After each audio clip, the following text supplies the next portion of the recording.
आखिर भगवान कृष्ण की मृत्यु के बाद उनकी 16,000 पत्नियों का क्या हुआ? क्या श्री कृष्ण के देह त्यागने के बाद उनकी पत्नियों ने भी अपने देह त्याग दी थी, या फिर कोई अन्य कहानी इससे जुड़ी हुई है? अगर आप चैनल पर नए हैं तो चैनल को सब्सक्राइब कर लें। महाभारत का घनघोर युद्ध खत्म हुआ। माता गांधारी के श्राप के कारण यदुवंश आपस में ही लड़कर समाप्त हो गए। मुसल युद्ध के कारण जब श्री कृष्ण के काल के अधिकांश लोग मारे गए तो श्री कृष्ण ने प्रभास क्षेत्र में एक वृक्ष के नीचे विश्राम किया। वहीं पर उनको एक भील ने भूलवश तीर मार दिया, जो कि उनके पैरों में जाकर लगा। इसी को वहम बनाकर भगवान श्री कृष्ण ने अपना देह त्याग दिया। बलराम जी ने भी समुद्र में जाकर समाधि ले ली। अब अगर हम आपको विस्तार से बताएं, आप सबको पता ही होगा कि भगवान श्री कृष्ण की मेन 8 पत्नियां थी, जिन्हें अष्टभार्या भी कहा जाता है, जिनके नाम जामवंती, रुक्मणी, सत्यभामा, कालिंदी, मित्रबिंद्रा, सत्यभद्र और लक्ष्मणा है। और वही भगवान श्री कृष्ण की कुल मिलकर 61,008 पत्नियां थी। तो अब सवाल उठाता है कि आखिर उन सभी पत्नियों का क्या हुआ जब भगवान श्री कृष्ण ने अपना देह त्याग दिया? जब अर्जुन के पास ये समाचार पहुंचता है तो वह द्वारिका पहुंचते हैं और भगवान श्री कृष्ण की सभी पत्नियां समेत जितने भी यदुवंशी महिलाएं बची हुई थी, उन सबको भगवान श्री कृष्ण और बलराम के देह त्यागने के बाद ना बताते हुए अर्जुन उन सभी स्त्रियों को अपने साथ हस्तिनापुर के लिए निकल जाते हैं। कहते हैं वहां पर कई सारी गर्भवती स्त्रियां भी मौजूद थीं और कई सारी ऐसी महिलाएं भी थीं जो अपने पतियों को मुसल युद्ध में खो चुकी थी। उसके अलावा कहते हैं भगवान श्री कृष्ण के पिता वासुदेव भी वहां पर जीवित थे। उसके अलावा कृष्ण के परपौत्र यानी वज्रनभ भी वहां पर मौजूद है। अब वज्रनभ कौन है? वज्रनभ दरअसल अनिरुद्ध के पुत्र थे और अनिरुद्ध स्वयं प्रद्युम्न के पुत्र थे। कहते हैं अर्जुन ने किसी को भी भगवान श्री कृष्ण और बलराम के देह त्यागने की बात नहीं बताई थी। उन्होंने सिर्फ और सिर्फ ये रहस्य श्री कृष्ण के पिता वासुदेव को बताया था। स्वयं वासुदेव ने भी अर्जुन से कहा कि श्री कृष्ण ने उनसे कहा था कि अर्जुन जल्द ही मेरे जाने के बाद आप सभी के पास आएगा और वही इन सब स्त्रियों के बारे में निर्णय लेगा।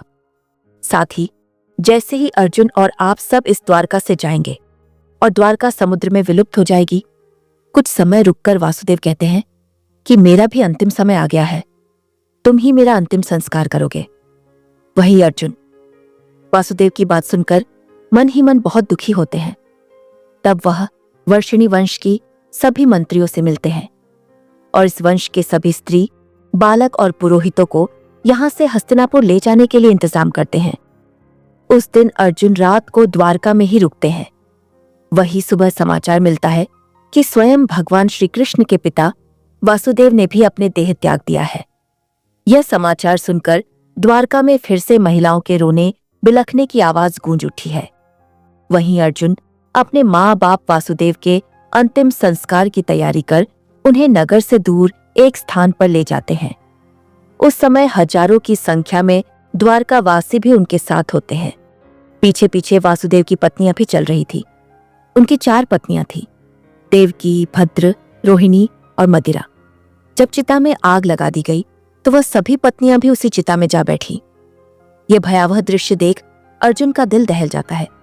इसके बाद अर्जुन उस स्थान पर गए जहां यदुवंश आपस में लड़कर मारे गए थे। वहां कई संख्या में वीरों के शव पड़े थे। अर्जुन ने सभी का अंतिम संस्कार किया और 7वें दिन प्रेत विधि कर्म करके अर्जुन सभी द्वारिका वासियों के साथ वहां से निकल पड़े।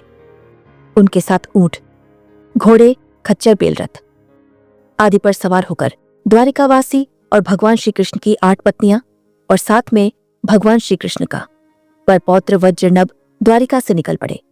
कहते हैं अर्जुन के द्वारका से निकलते ही द्वारिका नगरी समुद्र में डूब गई। ये सब दृश्य को द्वारकावासी अपनी आंखों से देखकर आश्चर्यचकित रह गए, क्योंकि यहाँ पर भगवान श्री कृष्ण का वो वादा, वो बात सच हुई जो उन्होंने जान से पहले कही थी। उस समय वह सभी बस यही सोच रहे थे कि यह सब स्वयं भगवान की अद्भुत लीला है। यह समुद्र तब तक रुका था जब तक कि हम सभी द्वारका के बाहर नहीं निकाल जाते। रास्ते में भयानक आदि जंगल को पर करते हुए विपंचनंद देश में पड़ाव डालते हैं।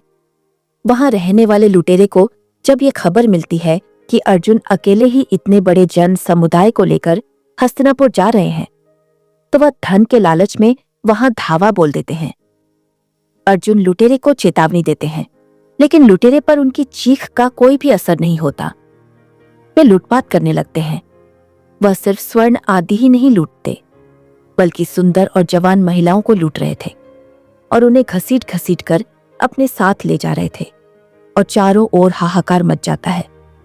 ऐसे में जब अर्जुन अपने दिव्यास्त्र का प्रयोग करने के लिए स्मरण करते हैं, लेकिन उनकी स्मरण शक्ति लुप्त हो जाती है।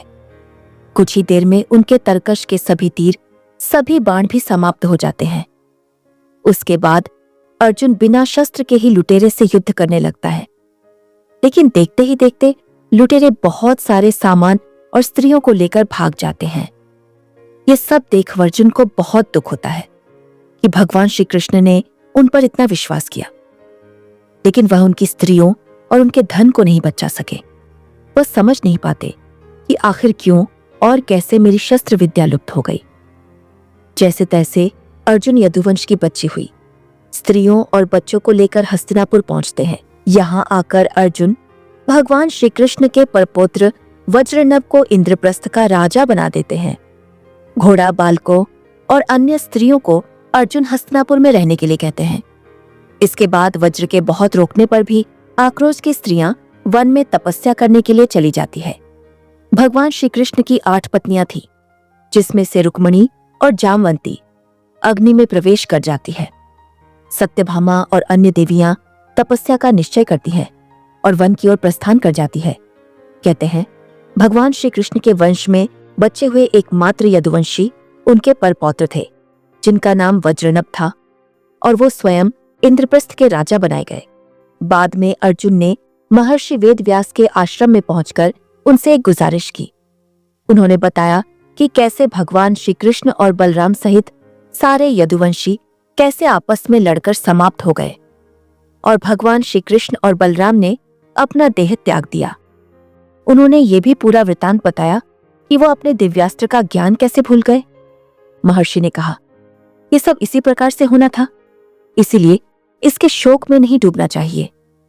अर्जुन, बात रही तुम्हारी युद्ध विद्या की, तो स्वयं जब तक भगवान श्री कृष्ण तुम्हारे साथ थे, वो खास युद्ध विद्या तुम्हारे साथ रही, लेकिन तुम्हारी युद्ध विद्या एक खास उद्देश्य के लिए ही तुम्हें दी गई थी, और वो उद्देश्य पूरा हो चुका है।